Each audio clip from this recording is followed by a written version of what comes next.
Ya Ali Gwammaja da Yarima Adnan.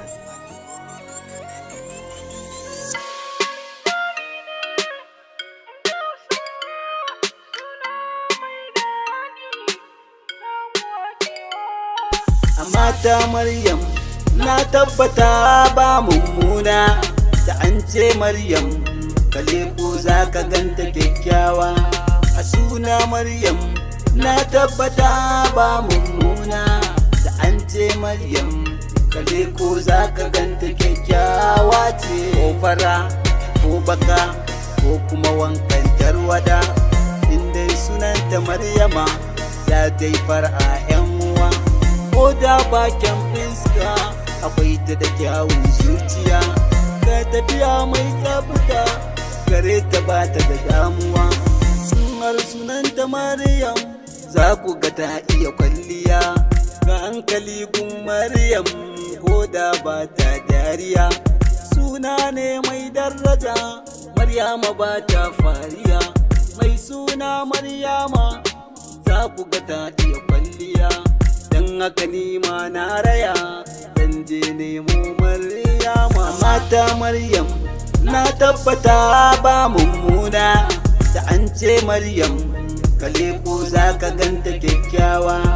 A suna Maryam na tabbata ba mummuna, da an ce Maryam ka leko za ka ganta kyakkyawa ce. Allah labbana ne roƙo ka bani Maryam, ne nazari da hange ba kamar ta Maryam. A suna ku duba ba irin ta Maryam, baljini da haiba suna gare ta Maryam. Kwalliya da kyawu akwai gare ta Maryam, daraja na suna yana gare ta Maryam. Ko a Qur'ani akwai surar Maryam. Abokai mu nemo mai suna Maryam, ni ma Yarima ina son ta Maryam. Ko diya na samu sunanta Maryam. Idan matar ka daya bata da suna Maryama, ka je ka karo ta biyu mai suna Maryama.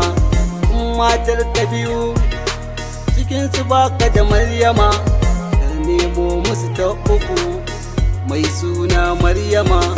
In matan ka uku cikin su ba Maryama, ka nemo ta hudu.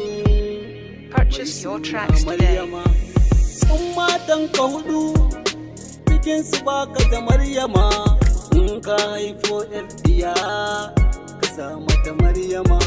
Gidanka zai haske, gidanka zai sharshar, domin kai ma aboki yau ka samu Maryama. Mata Maryam na tabbata ba mummuna, da an ce Maryam ka leko za ka ganta kyakkyawa.